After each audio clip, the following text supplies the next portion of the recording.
Joy.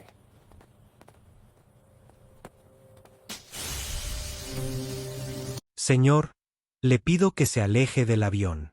Esta es una zona restringida.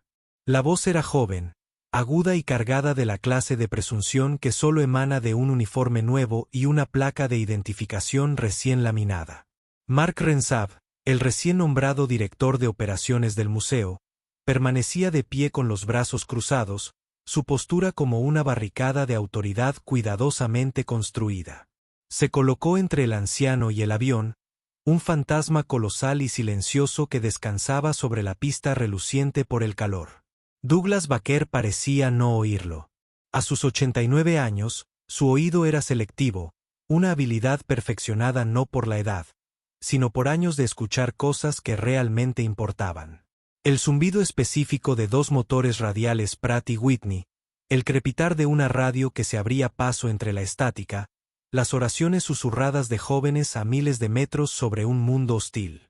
Cualquier otro ruido era secundario. Su mirada, azul pálido y acuosa, pero aún intensamente concentrada, estaba fija en el C-47 Skytrain. Allí estaba, enorme y sin vida, con su pintura verde oliva descolorida por décadas de sol, sus ventanas como ojos vacíos. Para Renshaw, era el activo número 34B, una pieza central multimillonaria de la nueva ala de aviación del museo. Para Douglas, era el viento susurrante. Y ella era suya. Señor, ¿me oyó? Renshaw se acercó un paso más, con la voz más alta, impregnada de impaciencia. Unos cuantos miembros del personal de mantenimiento, que descansaban a la sombra de un hangar cercano, interrumpieron sus conversaciones y miraron. Esta no es una zona de observación pública.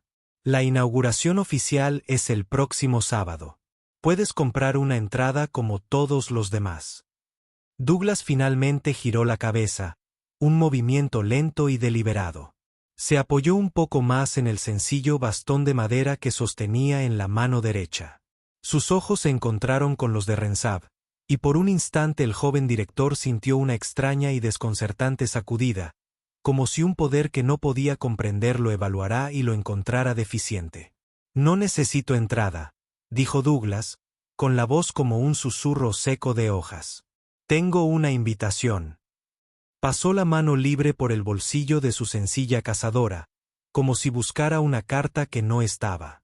Los labios de Renshaw se tensaron en una sonrisa burlona. Una invitación. Me encargo de todas las invitaciones oficiales, y le aseguro que su nombre no está en mi lista. ¿Cómo se llama? La pregunta era desafiante. Una exigencia de credenciales que estaba seguro que el anciano no poseía. Douglas Baker. El nombre no le decía nada a Renshaw. Era solo un nombre. Sacó su radio con un gesto elegante. Seguridad. Soy Renshaw del hangar 4. Tenemos a un civil no autorizado en la pista. Se niega a cooperar. Parece un transeúnte. Posiblemente confundido. Quizás necesite una escolta. Lo dijo lo suficientemente alto para que el personal de tierra lo oyera, estableciendo su dominio sobre la situación. La confrontación que había comenzado como una simple despedida se estaba convirtiendo en un espectáculo público. Un pequeño grupo de turistas, que se dirigía al edificio principal, redujo la velocidad y se detuvo. Su curiosidad se despertó al ver al hombre de aspecto oficial con la radio y a la solitaria figura anciana que se encontraba frente al avión gigante. Douglas parecía ajeno a la creciente audiencia. Mantenía una conversación silenciosa con el Skytrain. Vio las reparaciones en el costado de babor. El fuselaje justo detrás de la cabina, y sus dedos nudosos se crisparon al recordar el fuego antiaéreo que había atravesado la delgada capa de aluminio sobre St. Lobe. Vio la ligera, casi imperceptible flexión del tren de aterrizaje y recordó los aterrizajes estremecedores en pistas improvisadas excavadas en tierras de cultivo francesas. Matrícula y registro, dijo Renshaw. Su folleto, una parodia de una parada de tráfico, o algún tipo de identificación. Política del museo. Douglas suspiró. Una larga y lenta exhalación. Pareció requerir un esfuerzo monumental para apartar su atención del vendaval susurrante. Metió la mano en el bolsillo trasero y sacó una cartera de cuero desgastada. Parecía deshilachada, su superficie suavizada por toda una vida de uso. La manipuló torpemente por un momento, sus dedos no tan ágiles como antes de sacar su licencia de conducir estatal. Renshaw se la arrebató de la mano. La miró, luego volvió a mirar el rostro de Douglas. Un destello de algo, quizás decepción, cruzó sus rasgos cuando el nombre y la foto coincidían. Claramente esperaba un caso sencillo de un anciano confundido que se había alejado de una residencia de ancianos. Un problema con una solución sencilla y ordenada. Este era solo un anciano que sabía su propio nombre. Era más molesto. De acuerdo, Douglas Baker, dijo Renshaw, alargando el nombre con burla. Ya te has mirado. Es hora de irnos. El calor aquí afuera no le sienta bien. La condescendencia era tan densa y sofocante como el aire húmedo. Le devolvió la licencia, pero cuando Douglas la tomó, los ojos de Renshaw captaron algo más en la cartera. Era una fotografía descolorida y arrugada, escondida tras una funda de plástico amarillenta por el tiempo. En la foto, un Douglas mucho más joven, de no más de 20 años, sonreía con el brazo alrededor de un C-47, el mismo vendaval susurrante que se cernía detrás de ellos ahora. ¿Qué es esto? ¿Un recuerdo de una visita pasada?, preguntó Renshaw, con un tono de voz cargado de falso interés. No esperó una respuesta. Su mirada se desvió hacia la solapa de la cazadora de Douglas, donde había un pequeño alfiler metálico deslustrado. Eran un par de alas, pero no del tipo limpio y pulido que se compra en una tienda de regalos. Estas eran viejas, con los detalles desgastados y lisos. Déjame adivinar, dijo Renshaw, señalándole con el dedo. Las compraste en nuestra tienda de regalos, ¿verdad? Intentando aparentar, el mundo pareció inclinarse ante Douglas. El asfalto quemado por el sol se desvaneció por una fracción de segundo. El olor a aceite y asfalto caliente fue reemplazado por el hedor acre de la gordita y el humo de los motores. El zumbido distante de un avión comercial se convirtió en el rugido ensordecedor de 100 motores radiales que luchaban por ganar altitud, cada uno lleno de jóvenes revisando sus arneses de paracaídas. Sus rostros pálidos y sombríos en la tenue luz verde del fuselaje. Sintió el pesado yugo en sus manos sacudirse y vibrar mientras la artillería antiaérea estallaba alrededor de la cabina, acribillando las alas con metralla. Una voz, su copiloto Johnny, gritaba algo, pero el sonido fue absorbido por una explosión que sacudió el avión violentamente. Vio su propia mano, joven y firme, agarrando los controles, y en el cuello de su chaqueta de vuelo el mismo pin deslustrado, brillando en el caos. Por un valor incalculable, había dicho el general, con voz ronca, en un campo fangoso que aún olía a batalla. Por traerlos a casa cuando nadie creía que se pudiera. El recuerdo, un eco fulminante de una vida vivida in extremis, se desvaneció tan rápido como llegó. Estaba de vuelta en la pista, un anciano apoyado en un bastón, con un joven burócrata burlándose del símbolo mismo de su supervivencia. Douglas no dijo una palabra. Simplemente miró fijamente a Renshaw, sus pálidos ojos azules repentinamente duros y fríos como la estratosfera. La mirada era tan intensa, tan llena de una historia que Renshaw jamás pudo comprender, que el joven director, involuntariamente, dio un paso atrás. Desde la sombra del hangar, un viejo mecánico llamado Sal observó todo el intercambio. Sal había trabajado en este aeródromo durante 50 años. Primero para el ejército, ahora para el museo. Había visto ir y venir a directores de renombre, había visto a veteranos de visita antes, hombres que se quedaban una hora mirando un viejo avión, con la mirada perdida. Pero había algo diferente en este. La forma en que se paraba, la forma en que miraba el C-47, no era solo un recuerdo, era un reencuentro. Cuando Sal oyó el nombre que el anciano le había dado a Douglas Baker, no le sonó. Pero entonces, mientras Renshaw continuaba su diatriba, Sal vio que los labios de Douglas se movían. No le hablaba a Renshaw. Le hablaba al avión. La palabra era demasiado baja para que llegara hasta el hangar. Pero Sal, un estudioso de estos viejos aviones de guerra, pudo leerla en sus labios, susurrando viento. A Sal se le heló la sangre. Conocía ese nombre. Todos los contadores de remaches e historiadores asociados con el museo lo conocían. Era el apodo legendario del avión, ganado en los cielos de Europa. Era famoso. Y el piloto que lo volaba.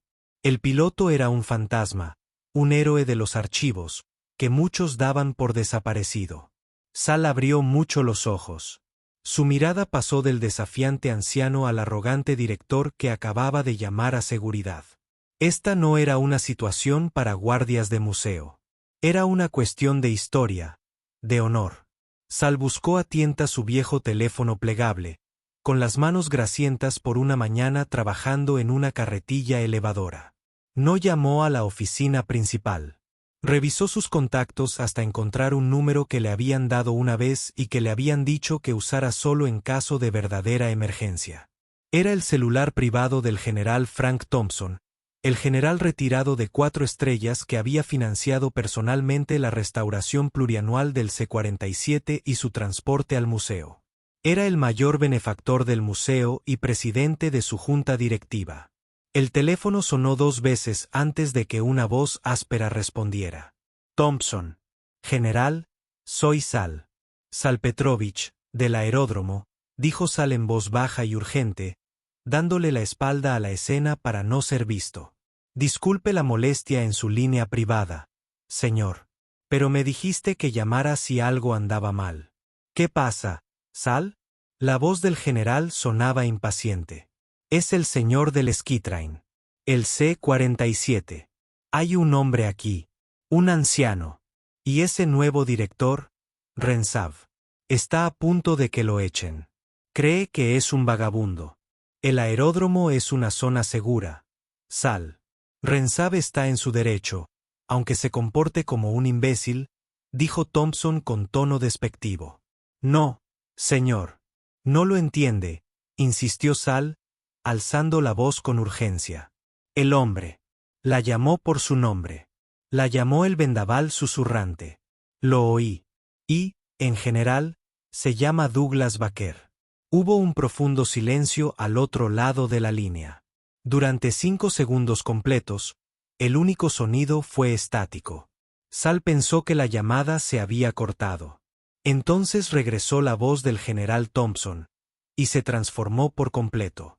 La impaciencia había desaparecido, reemplazada por un tono de autoridad absoluta y aturdida capaz de comandar ejércitos. Sal, dijo el general, con voz de granito agrietado. No lo pierdan de vista. No dejen que se vaya. No permitan que ese pequeño tirano de Renshaw le ponga una sola mano encima. ¿Me entienden? Sí, señor. Voy para allá. La línea se cortó. Dentro de un amplio estudio con paneles de roble, a kilómetros de distancia, el general Frank Thompson se levantó de su silla de cuero tan rápido que rozó el suelo de madera. Era un hombre de unos 70 y tantos, pero se movía con la energía contenida de un resorte. Ellen, bramó. Su ayudante, una mujer que había trabajado para él durante 30 años y nunca lo había visto tan agitado, apareció en la puerta al instante. Consíganme el expediente Baker, ordenó, señalando un archivador cerrado con llave en la esquina. El expediente del proyecto Gale. Ahora, mientras ella se apresuraba a obedecer, él ya estaba en su teléfono de escritorio, marcando el número de la base local de la Fuerza Aérea donde aún tenía una influencia considerable. Soy el general Thompson. Necesito un destacamento de guardia de honor formal. 4 hombres. Uniformados, y los necesito en puerta oeste del Museo de Aviación Amelia Earhart en 10 minutos. Mi coche ya va de camino. No toleraré retrasos. Este es un asunto de máxima prioridad. Colgó y se volvió hacia su ayudante, que sostenía un grueso expediente con la etiqueta C-4743, susurrando, Gale, expediente histórico. Lo abrió, Sus manos recorriendo las páginas, pasó a la derecha. Facturas de restauración y logística de transporte, hasta que encontró los registros de personal del 439º Grupo de Transporte de Tropas, y allí estaba, Baker, Douglas, capitán, comandante, seguido de una lista de misiones que parecía una historia del teatro europeo: Normandía, la Operación Market Garden, Bastogne, el Rin. Adjunto había una copia de su citación para la Cruz de Vuelo Distinguido. «Dios mío», susurró el general con los ojos abiertos, «está vivo». Cerró el expediente de golpe. «Traigan el coche. Digan a seguridad del museo que despejen el camino hacia la pista sur. Diles que el general Thompson está llegando». Su único pensamiento era el héroe en la pista, siendo acosado por un hombre que no distinguía entre una leyenda y una carga. De vuelta en el aeródromo, la paciencia de Renshaw se había evaporado por completo. La llegada de 2 corpulentos guardias de seguridad del museo, con aspecto incómodo y torpe con sus uniformes de poliéster que le quedaban mal, lo había envalentonado. La pequeña multitud de espectadores había crecido. La escena ahora le resultaba profundamente embarazosa. Un desafío directo a su autoridad. «Esta es su última oportunidad, señor Baker», anunció Renshaw, con una voz que resonaba con una teatral determinación. «Puede salir de esta pista por sus propios medios, o mis hombres estarán encantados de ayudarle. Dado su aparente estado de confusión, quizás sea necesario solicitar una evaluación médica. Tenemos protocolos para este tipo de cosas». La amenaza era la máxima humillación. Sugerir que este hombre, cuya mente albergaba recuerdos de fuego y cielo, estaba senil. Douglas ni siquiera se inmutó. Su mirada permaneció fija en el C-47, como si, en respuesta al ultimátum final de Renshaw, hiciera lo único que el director no podía tolerar. Tomó un paso lento y deliberado hacia adelante, pasando junto a Renshaw, con la mano extendida hacia la piel de aluminio del avión que una vez llamó su hogar. Ese solo paso fue un acto de puro desafío. Rompió el hechizo. «Muy bien, eso es todo», espetó Renshaw.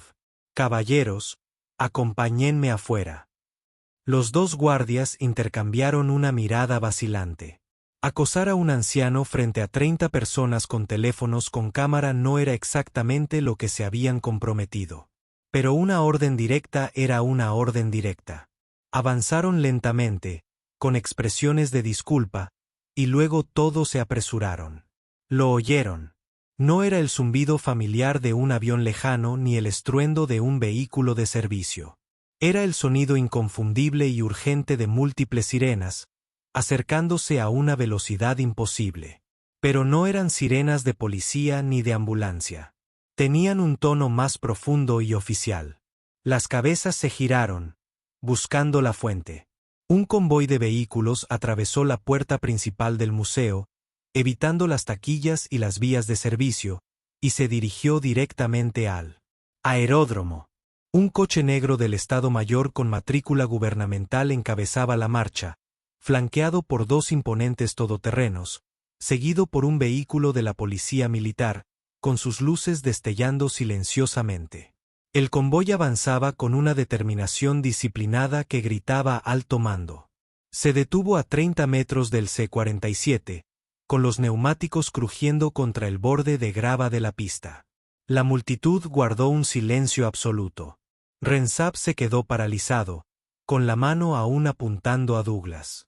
Los guardias de seguridad se detuvieron en seco. Las puertas se abrieron al unísono. Del coche de delante emergió una figura alta e imponente con uniforme de gala.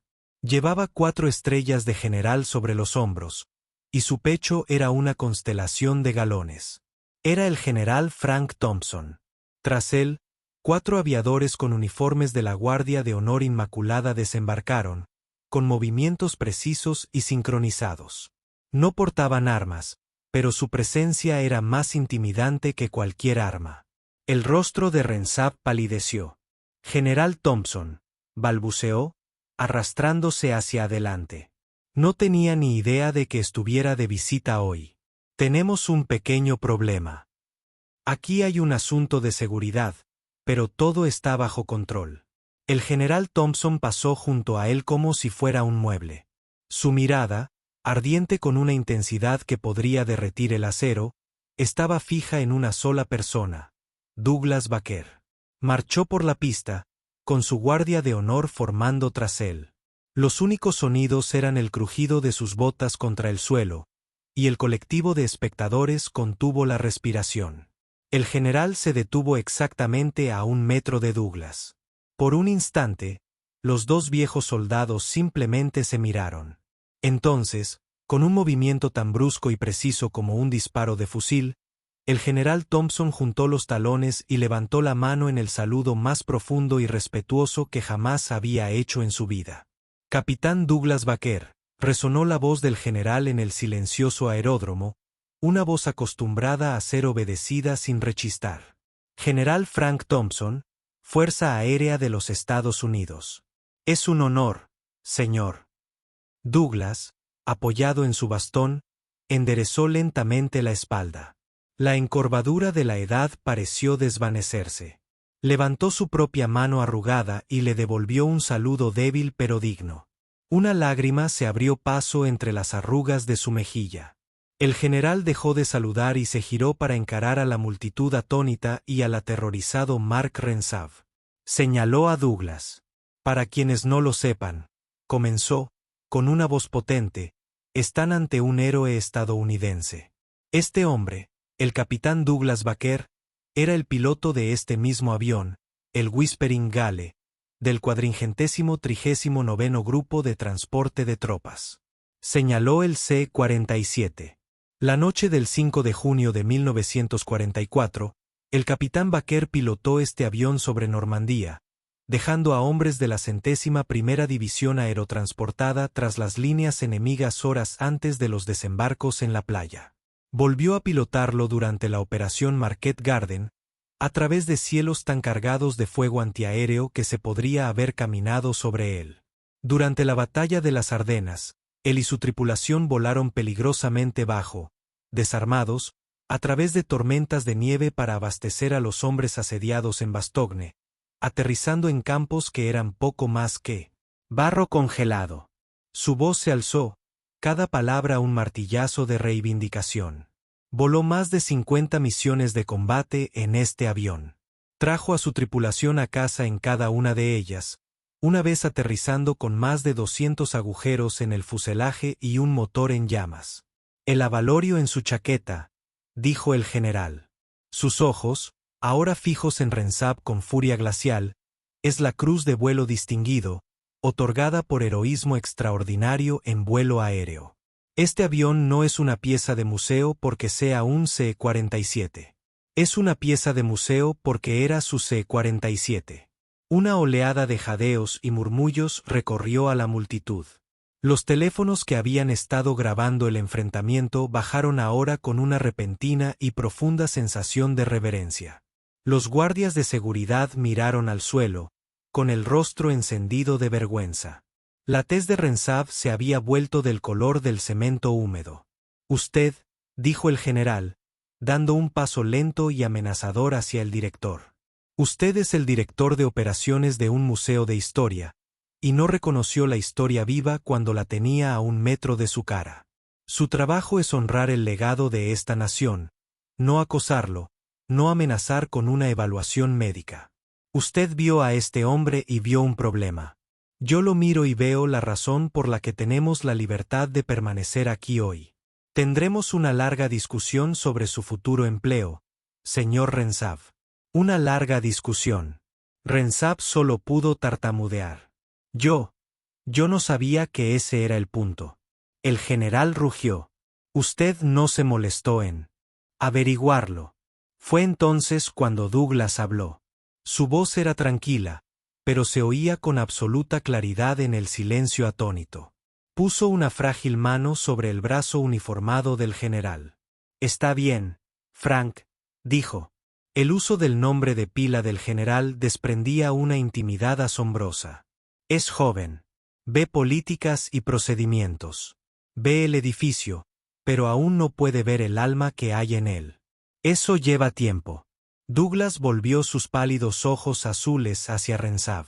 No había ira en ellos, solo una profunda y cansada sabiduría. El uniforme no hace al soldado, hijo. Y el título no hace al hombre.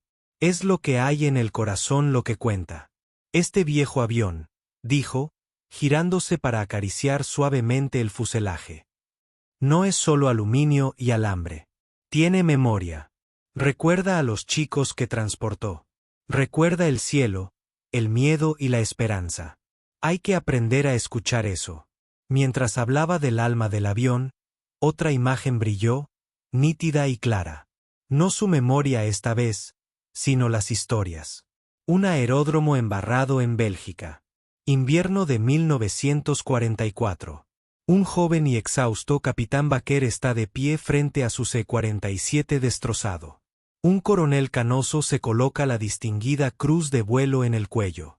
Recibió una paliza, capitán, dice el coronel, señalando el avión con la cabeza.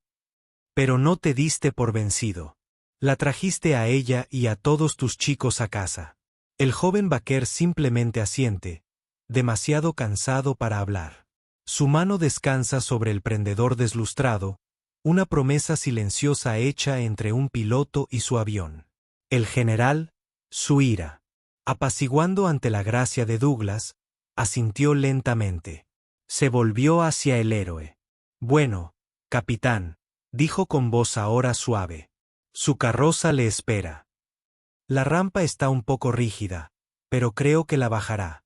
¿De acuerdo?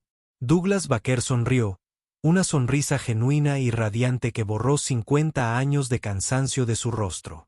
Asintió, con el general a un lado y un aviador de la Guardia de Honor al otro ofreciéndole un brazo para estabilizarlo. Caminó hacia la puerta delantera del C-47. Ante un gesto del general, el jardinero Sal, que había estado observando con lágrimas en los ojos, se apresuró a bajar la rampa manualmente. Douglas entró, en la familiar penumbra del fuselaje, recorriendo con la mano las frías costillas metálicas del interior del avión. Estaba en casa. En las semanas siguientes, la historia se convirtió en leyenda local. La junta del museo, ante la vehemente insistencia del general Thompson, emitió una disculpa formal y pública al capitán Baker. Mark Rensav no fue despedido, pero sufrió una humillación mucho mayor. Fue reasignado a los archivos del museo, una oficina en el sótano sin ventanas, y se le encargó la digitalización de los archivos de personal de la Segunda Guerra Mundial. Su primera tarea fue crear un registro digital completo de todo el 439º Grupo de Transporte de Tropas. Se instaló una nueva y magnífica placa de bronce frente al viento susurrante. Contaba la historia del avión, y en el centro se encontraba una gran foto del apuesto y sonriente joven capitán Douglas Baker, con un relato detallado de su servicio y heroísmo. Una tranquila tarde de martes, Rensav estaba en la planta principal. Su deber era pulir la nueva placa. Levantó la vista y vio a Douglas Baker sentado en un banco cerca del avión. No estaba solo. Estaba rodeado por un grupo de escolares absortos, que les contaban historias no de guerra y muerte, sino de amistad, de la campiña francesa vista desde arriba y de cómo un avión podía tener personalidad. El general Thompson estaba cerca observando con una sonrisa orgullosa. Douglas levantó la vista y sus ojos se encontraron con los de Rensav al otro lado del suelo pulido. Durante un largo instante se miraron. Entonces Rensav, humilde y cambiado, asintió lenta y deliberadamente con respeto. Douglas Baker, un héroe que había enfrentado el fuego enemigo y la ignorancia burocrática con la misma serena dignidad, asintió. Fue un simple gesto de perdón, una última lección de gracia. El ciclo se había completado. El alma del museo comenzaba a sanar. Gracias por acompañarnos en esta historia de valentía de veteranos. Si te conmovió la increíble trayectoria del capitán Baker, dale me gusta a este video, compártelo con quienes aprecian el verdadero heroísmo y suscríbete para más historias de los valientes hombres y mujeres que sirvieron.